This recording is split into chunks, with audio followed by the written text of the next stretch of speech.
Imposters in literature. Everyone feels like an imposter sometime, and I clearly am an imposter in so many ways. I'm going to be talking about the different kinds of imposter in literature this evening. And I'd love to know if you have personal favourite imposters in literature. There's a very obvious one that everyone immediately thinks of. And I wonder, anyone that's out there tonight, it's not connected with the buttons on my eyes, but that's another one, which is a classic imposter. Um, I'll leave you guessing for a bit, just in case you don't know. Great to see you, Nikki. And Jonathan, hello. So I'm going to be talking about imposters tonight, and I am obviously dressed in an appropriately imposter fashion because am I the talented Mr. Ripley? Maybe I am. I was trying to find a more sinister kind of hat. This is the only one that came to hand. So I'm even an imposter of an imposter.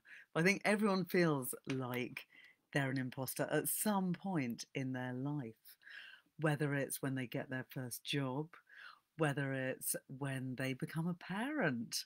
Oh, lovely to see you. You're here with Mum. Love to her too from me. Hi, Claire. Um, that's really lovely. So I am dressed in a ridiculous fashion because I'm being an imposter here this evening, talking about imposters in literature.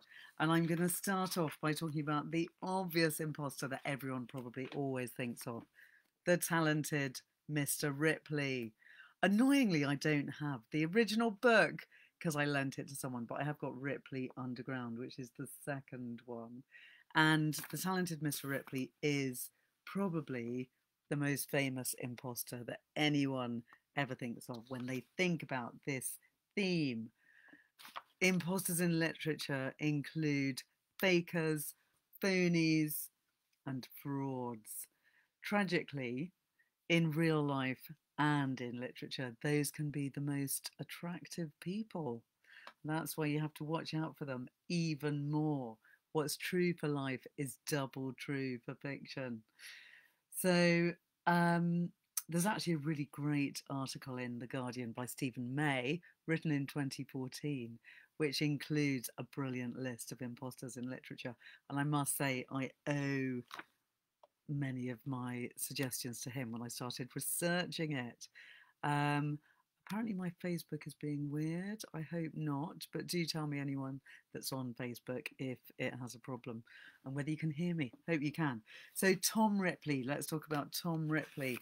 Many of you, I'm sure, will have read the book.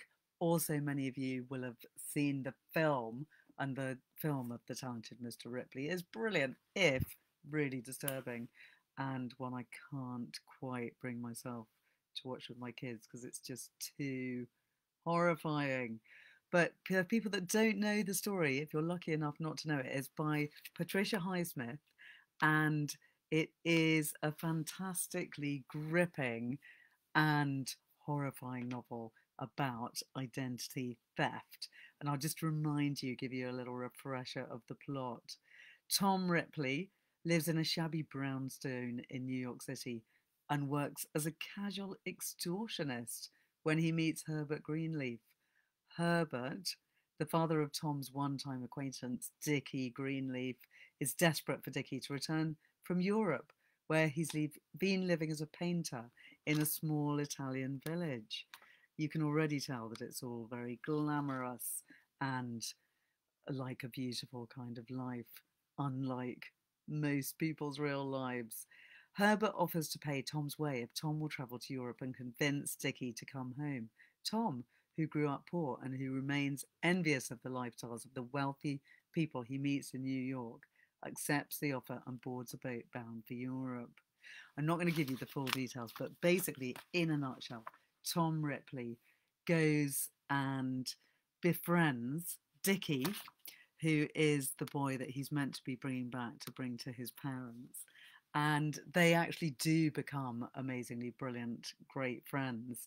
But Tom eventually realizes that the only way that he can keep up living the life of Riley and enjoying the wealth and freedom that is given to him by um, hanging out with Dickie all the time is to actually murder him.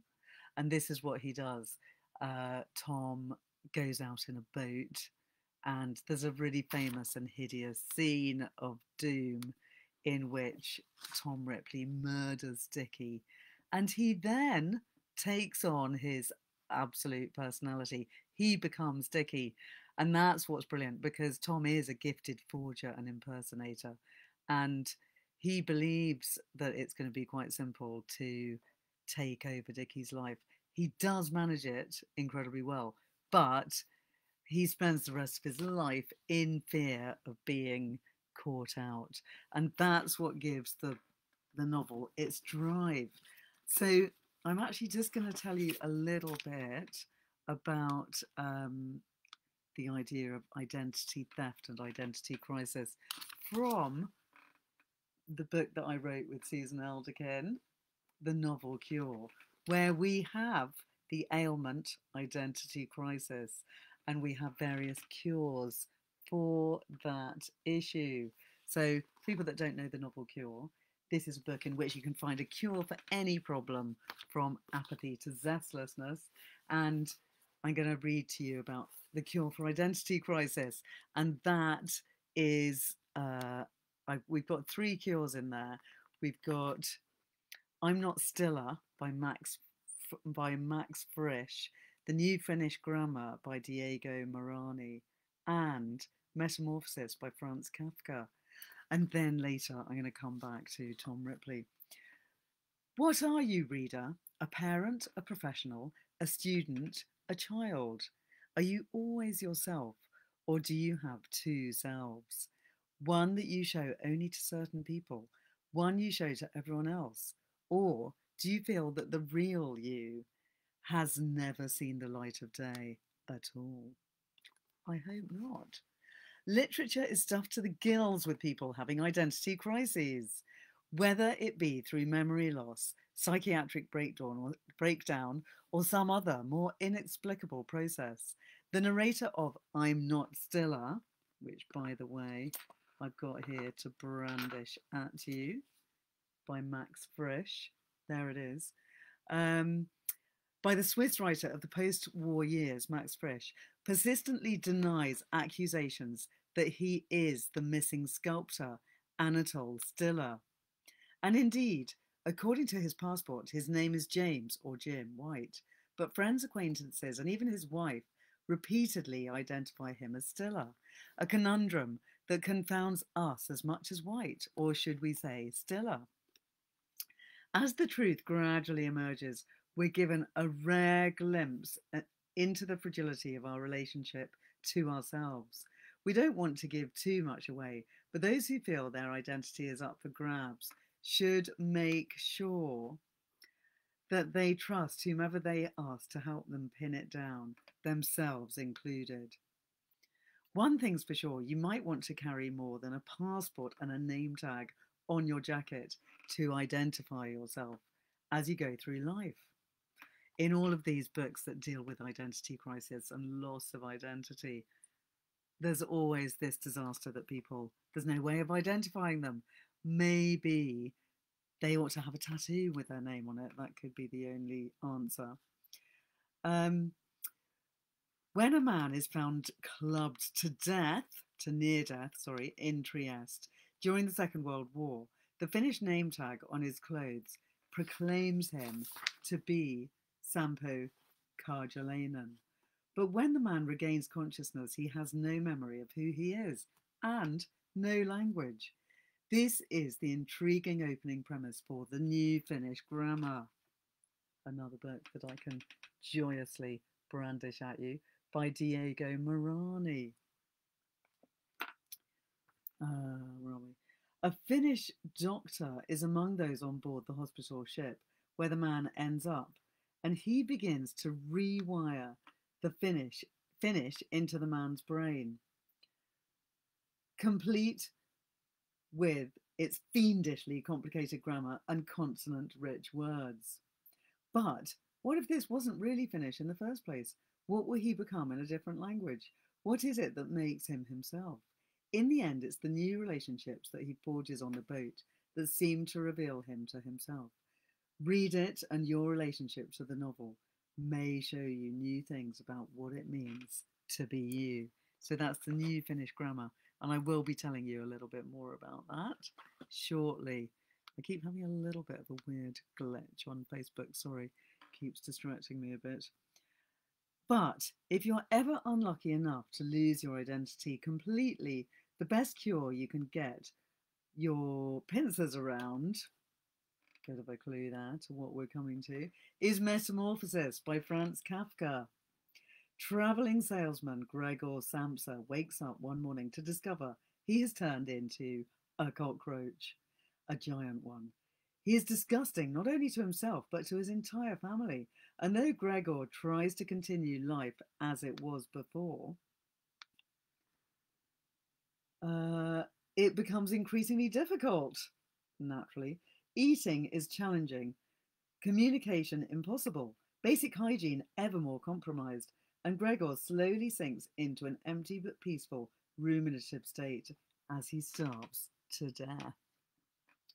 It's all deeply tragic. Metamorphosis.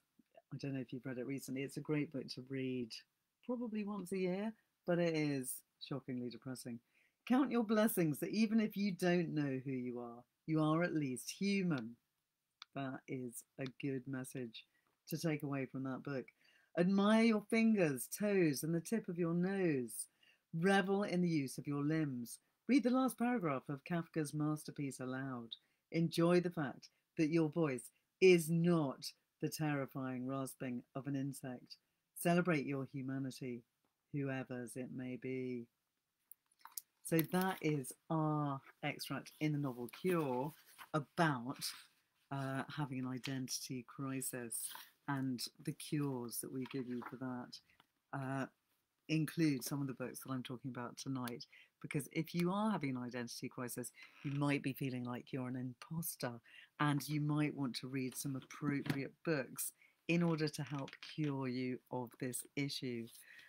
One of those brilliant books about imposters that I've already mentioned is The Talented Mr Ripley by the amazingly talented Patricia Highsmith, and that indeed is an amazing book, and I would thoroughly recommend it if you haven't read it already.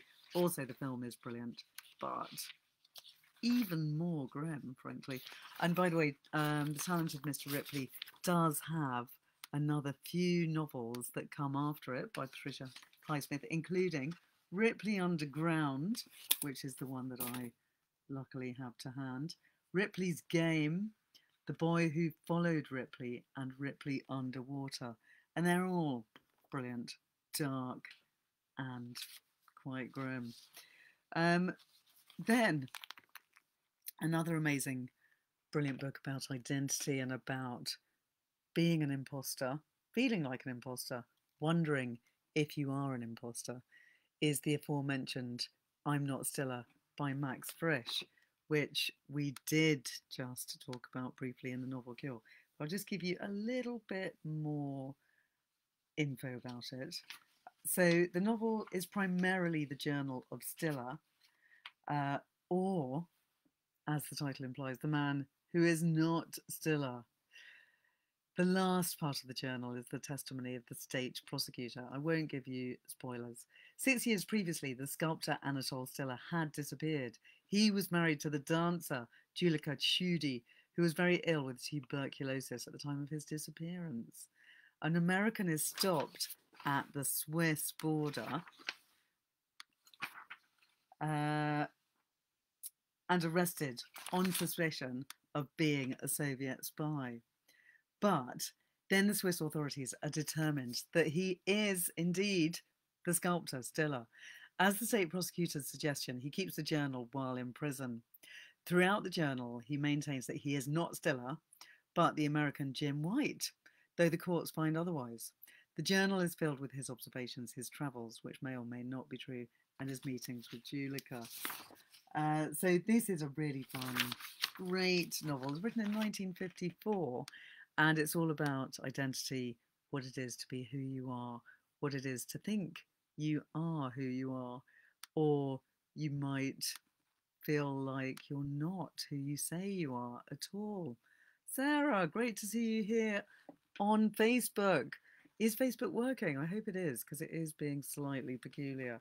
And I do apologise if it's not really happening. So that's I'm Not Stiller. Then an amazing book about identity theft and about being an imposter is Under the Skin by Michelle Faber. Is there anyone out there who has not read this book? If you haven't, read it now. Though it is really grim, and it will definitely make you into a vegetarian if you're not one already.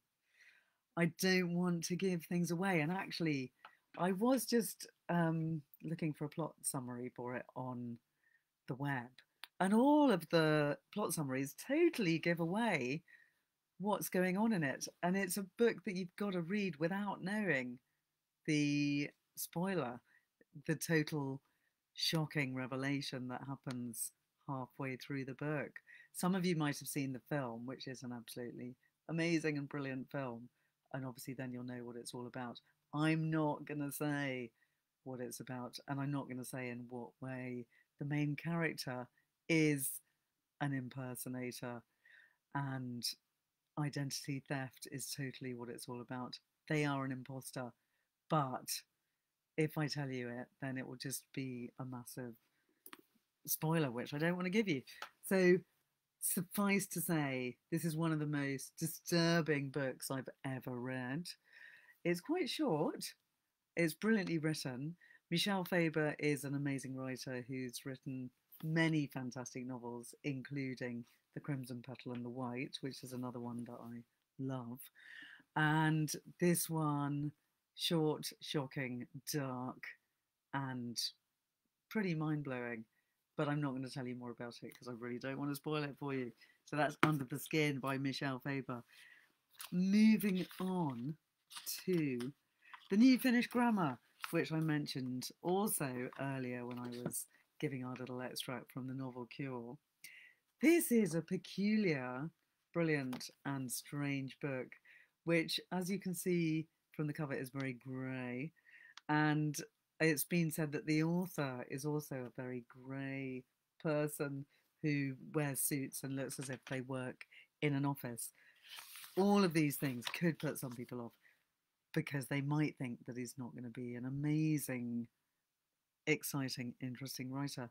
But no, this is a book that actually builds up to shocking revelations, and it's all about being an imposter, identity theft.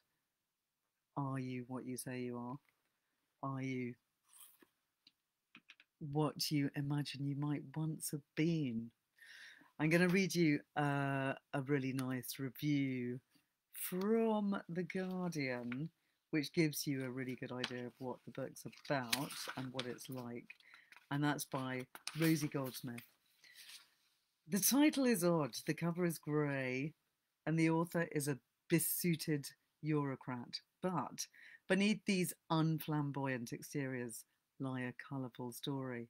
It's taken 10 years, the dedication of a small UK publisher, and a perfect pitch translation to deliver Diego Morani's first novel in English. When it came out in Italian, reviewers called it a masterpiece, and it won several prizes. Since then, Morani has written 5 more novels and become a Euro celebrity for inventing a mock language called Europanto, a tossed salad of every European language without rules or grammar. So we're getting quite a good insight into the author, Diego Morani, who is a translator and a total language nerd. New Finnish Grammar is definitely not a textbook, which you might imagine it is, seeing it and hearing its title. It's a beautifully written, intelligent novel, which does, however, track the notoriously difficult language and history of the Finns. As a professional linguist, Marani was fascinated by Finnish and by the myth building of a young nation state. The story emerges from the turmoil of the Second World War. In 1943, a military doctor, Petri Fiari, is working on a German hospital ship moored in Trieste harbour. A young soldier is brought to him so badly wounded that he has no idea who he is. All he has is a jacket with the Finnish name Sampo Karjalainen sewn into it. This leads Petri, originally from Finland, to believe the man is also Finnish. So he helps Sampo to rediscover, so he thinks, his language and his fatherland. The men are both exiles in different ways. So this is a book that's all about identity, exile, finding out who you are, finding home, both struggling with who they are. As archetypal identity drama unfolds, as Sampo gradually learns to talk and walk again, language is central to the narrative. Without it, we have no roots and no memory. He has a moment when he has this terrible urge to vomit language. But is it the language that is from his heart and soul? Or is it a language that he's just learned? I had a distinct suspicion that I was running headlong down the wrong road. In the innermost recesses of my unconscious, I was plagued by the feeling that within my brain, another brain was beating, buried alive. Who is Sampo? This identity thriller delivers plot, bodies, and clues, as well as poetic musings on national and individual identity. Marani's obsessed by language and how it defines us. He's a gifted European linguist, also gifted at describing who we are as Europeans. So that is the new Finnish Grammar, a short, interesting, and slow burner of a book that gradually reveals a lot about identity. I would very strongly recommend that as a great read about feeling like you're an imposter, what it might be to be an imposter, and whether you really can impersonate yourself from an earlier time or impersonate a version of yourself that you would like to have existed. So many layers of the onion there, the onion of personality. So moving on, I must mention an amazing book which is all about being an imposter, which is Coraline by Neil Gaiman. Anyone that's read it will know why I'm putting buttons on my eyes. Anyone that hasn't read it, read it now. It's a great, brilliant, shocking, depressing, grim book, which everyone I know that's read, particularly if they read it when they were young, was deeply traumatized by. However, it's a really good read, and it is for children, but it's great for adults as well. So in that book, I don't want to tell you too much about it. Some of you might have seen the film as well, which is amazing. Brilliant film too. There's a girl called Coraline who moves into the countryside with her parents, and they move into this big old empty house which hasn't been lived in by other people for a long time. Coraline makes a friend with the boy next door, and one day she goes through a little tiny door in the big old empty house, which is a door that shouldn't really be there. And when she gets through to the other side, she meets an imposter mother and an imposter father, and they look exactly like her real mum and dad, but they have buttons for eyes. And they, those imposter parents, look after her really well because her real parents are really busy. They haven't got time to cook her amazing chicken dinners and read to her at night and play with her in the garden. But the imposter parents do all of those things. They have lots of time and they do cook her amazing food and attempt to win her over in many child-friendly fashions. But she knows that they're imposters, and she's torn between being with them, who are being amazing parents, but they're not her real parents, or going back, and she wants to go back, of course.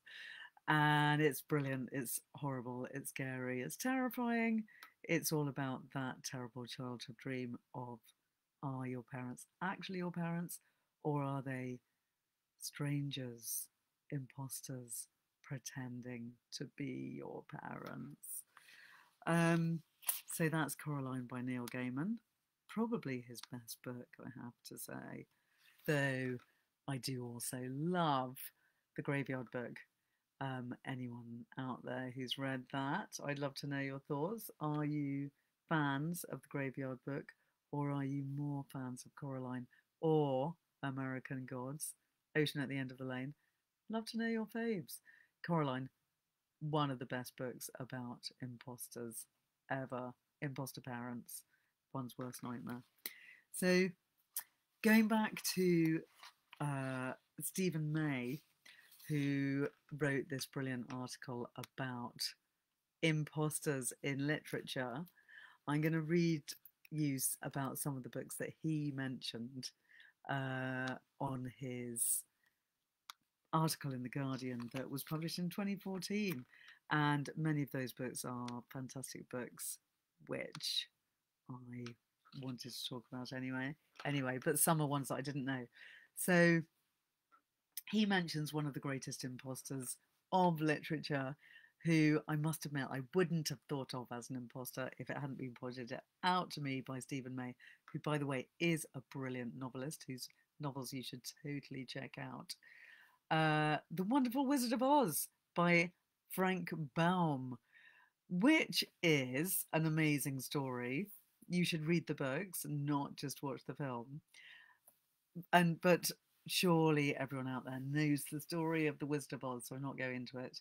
But the wizard of this story actually turns out to be an ordinary old man who is just pretending to be a wizard. He's been blown to Oz from Omaha in a balloon. Oz is a fable about the importance of self-belief, says Stephen May, but also a commentary on how much power rests on simple tricks. Oz tells us that charisma is not necessarily an innate quality restricted to a few exceptional individuals, but it's a gift from ordinary people eager to have a hero to worship. In this case, the wizard is a reluctant imposter. He doesn't want to be all-powerful.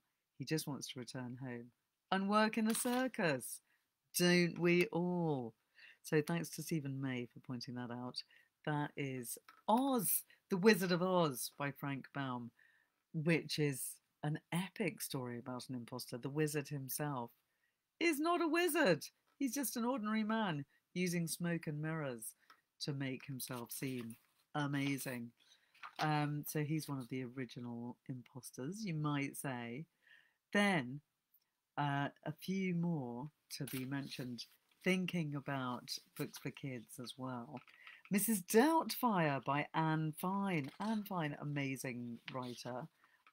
Everyone should read her. She's not just for kids. I mean, her books are meant to be for kids, but they're brilliant to read as adults as well, full of wisdom and wit. In Madame Doubtfire, a messy divorce results in successful businesswoman Miranda Hilliard severely restricting the amount of time her 3 children can spend with their father, who's an out-of-work actor. Daniel, the father, doesn't opt for any typical Fathers for Justice style stunts, but instead transforms himself into Madame Doubtfire, the nanny hired by his wife to look after the kids. It ends, as you would expect, with the parents reconciling and the whole thing becoming a Hollywood vehicle for Robin Williams. Great film and great book. Anne Fine, we love her. So that's another kids' book. Another one that could be described as a kids' book, but is definitely for adults too, is The Count of Monte Cristo by Alexandre Dumas. This is the novel that tells us all human wisdom is contained in these two words, wait and hope. Which seems about right.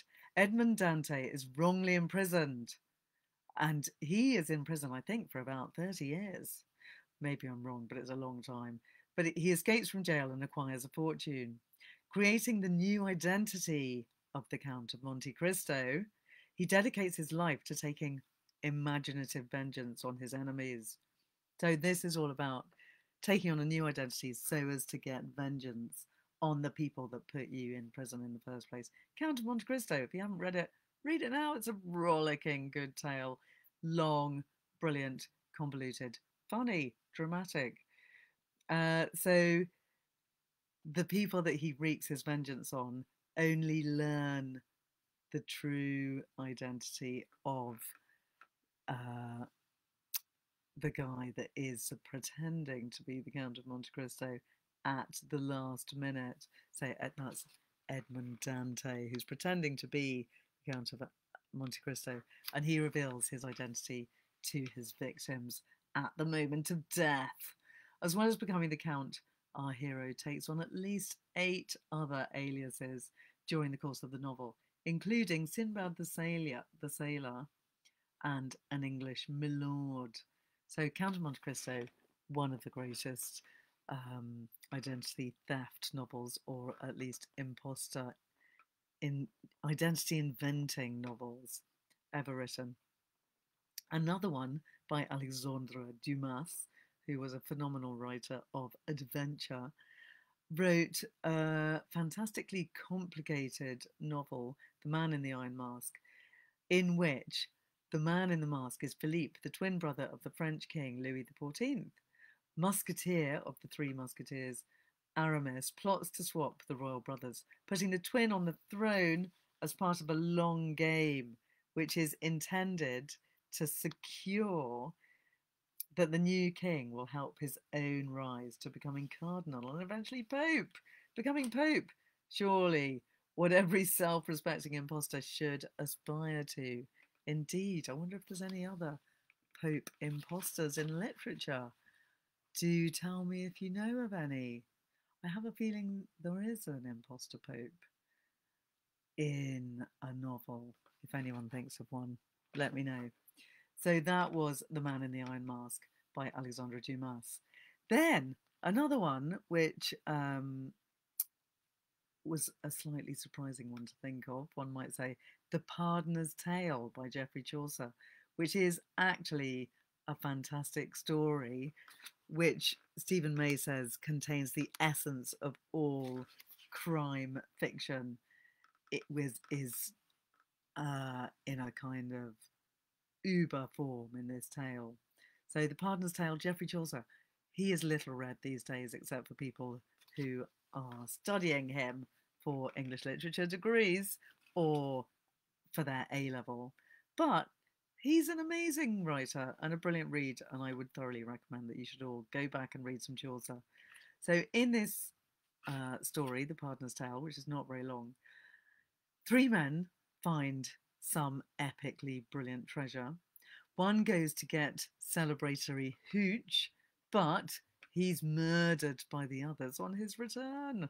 Classic. Unfortunately for his treacherous friends, he has poisoned the booze, which is even more of a classic, brilliant, horrible twist. This is a very effective parable about the dangerous effects of sudden wealth, and one that should be read to all lottery winners. Its power is in no way diminished by being told by a clergyman who's also a fornicating drunkard, offering sinners absolution for cash. So that's The Pardoner's Tale by Geoffrey Chaucer, which is another rollicking good tale about identity theft. The Talented Mr Ripley we've mentioned already. Then, here's a good one.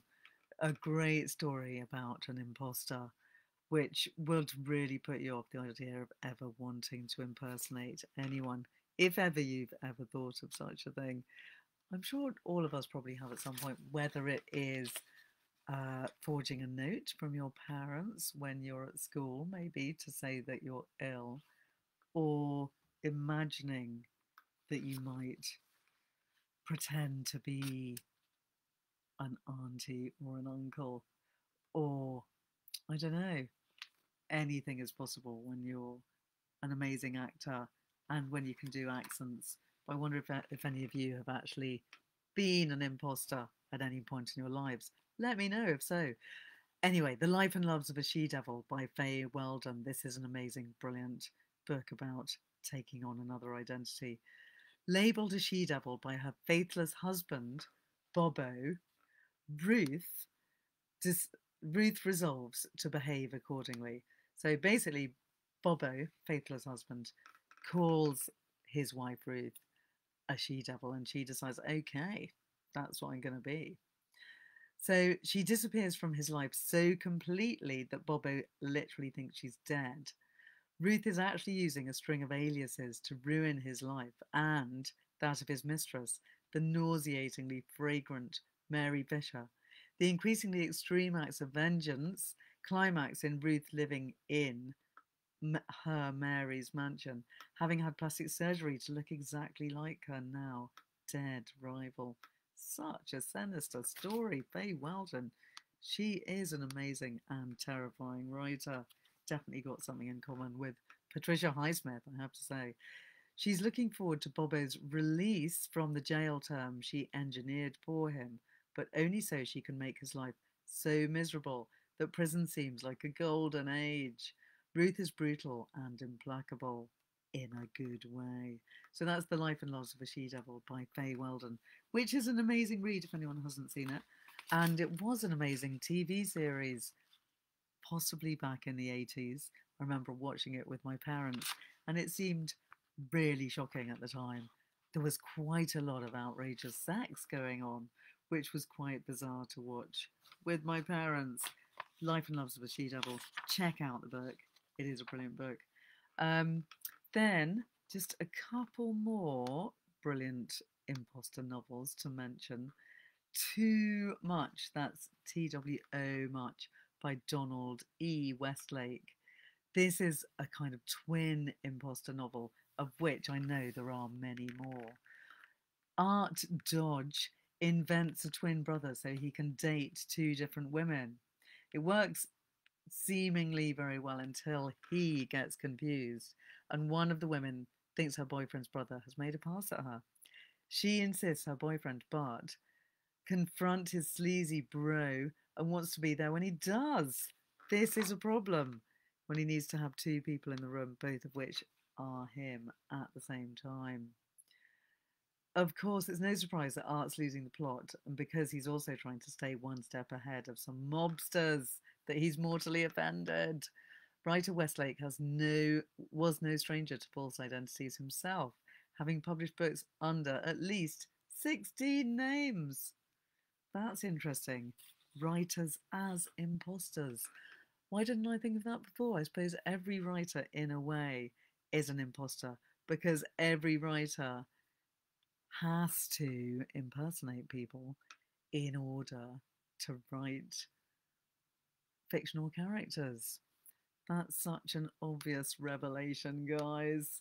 All writers are imposters. I wonder if there's any writers watching tonight. Would you agree or would you not? So that was Too Much by Donald Westlake. And I'm now just going to mention one more, Matchstick Men by Eric Garcia.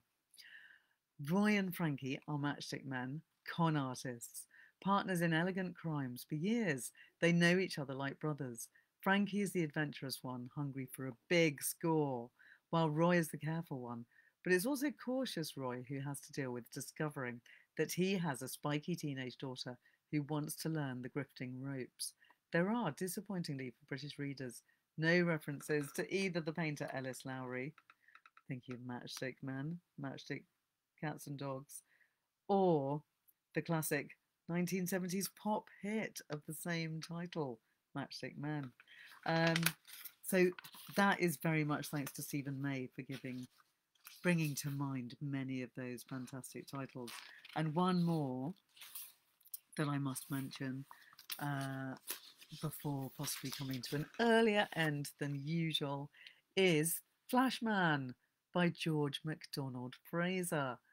I'm sure lots of you might have read the Flashman books back in the day. He was introduced by Thomas Hughes in his 1840 novel, Tom Brown's School Days. Anyone read that? I read it as a child. As a bully and a coward. The Harry Flashman character was revived by George MacDonald Fraser in the 1960s as a bully and a coward, not to mention an incorrigible womanizer. However, MacDonald Fraser's adult Flashman is also able to portray himself as a hero of Victorian wars from Afghanistan to the Boxer Rebellion, narrated with verve by Flashman himself, who makes no bones about his bullying and evil tendencies. Each rollicking adventure ends with our anti-hero more famous, more bemedalled, and more attractive to society women than ever before. The stories are great, but the real enjoyment of the books comes from the footnotes, the copious footnotes, which offer a powerful insight into British colonial foolishness. And that's, again, thanks to the clever spotting of books by Stephen May, who clearly is a fantastic writer himself. And you should all read his novels too. So, on that merry note, I am going to leave you for this evening.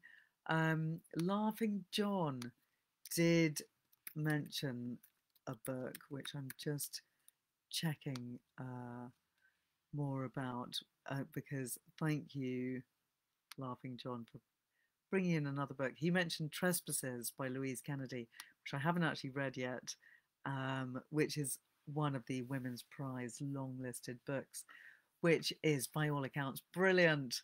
And that's another book which he says has a lot of interesting imposter aspects to it.